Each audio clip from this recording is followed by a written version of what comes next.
नमस्कार दोस्तों, आज हम रामायण में श्री राम जी के जन्म के बारे में जानेंगे।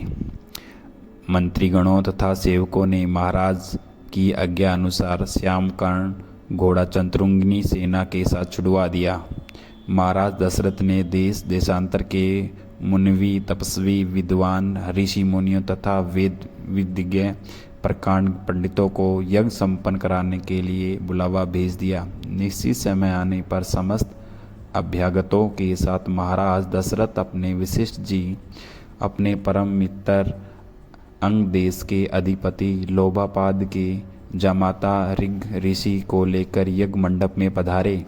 इस प्रकार महान यज्ञ को विधिवत शुभारंभ किया गया। संपूर्ण वातावरण वेदों की रचनाओं के साथ उच्च स्वर में गूंजने लगा तथा समीधा की सुगंध से महकने लगा। समस्त पंडितों, ब्राह्मणों, ऋषियों आदि को यथोचित धन धान्य, गो आदि भेंट करके सादर विदा करने के साथ यज्ञ की समाप्ति हुई। राजा दशरथ ने यज्ञ के प्रसाद को अपने महल में ले जाकर अपनी तीनों रानियों में वितरित कर दिया। प्रसाद प्राण ग्रहण करने के परिणाम स्वरूप परम पिता परमात्मा की कृपा से तीनों रानियों ने गर्भ धारण किया। जब चैत्र मास के शुक्ल पक्ष की 9वीं तिथि को पुनर्वसु नक्षत्र में सूर्य, मंगल, शनि, बृहस्पति तथा शुक्र अपने अपने उच्च स्थानों में विराजमान थे, कर्क लगन का उदय होते ही महाराज दशरथ की बड़ी रानी कौशल्या के गर्भ से शिशु ने जन्म लिया, जो कि श्यामवर्ण, अत्यंत तेजोमय, परम कांतिवान तथा अत्यद्भुत सौंदर्यशाली था। उस शिशु को देखने वाले ठगे से रह जाते थे।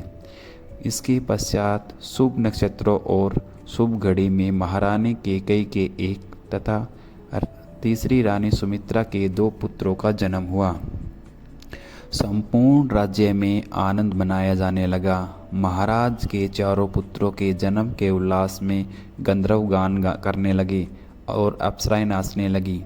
देवताएं अपने विमानों में बैठकर पुष्प वर्षा करने लगे। महाराज ने उन्मुक्त हस्त से राज दरबार पर आए हुए भाट, चारण तथा आशीर्वाद देने वाले ब्राह्मणों और याचकों को दान दक्षिणा दी। पुरस्कार में प्रजाजनों को धन धान्य तथा दरबारियों को रत्न, आभूषण तथा उपाधियां प्रदान की।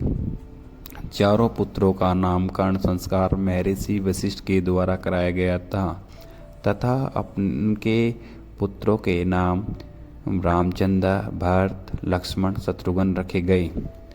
आयु बढ़ने के साथ ही रामचंद्र जी गुणों में भी अपने भाइयों से आगे बढ़ने तथा प्रजा में अत्यंत लोकप्रिय होने लगे। उनमें अत्यंत विलक्षण प्रतिभा थी, जिसके परिणामस्वरूप अल्पकाल में ही वे समस्त विषयों में परंपरागत हो गए। उन्हें सभी प्रकार के अस्त्र शस्त्रों को चलाने तथा हाथी, घोड़े एवं सभी प्रकार के वाहनों की सवारी में उन्हें असाधारण निपुणता प्राप्त हो गई।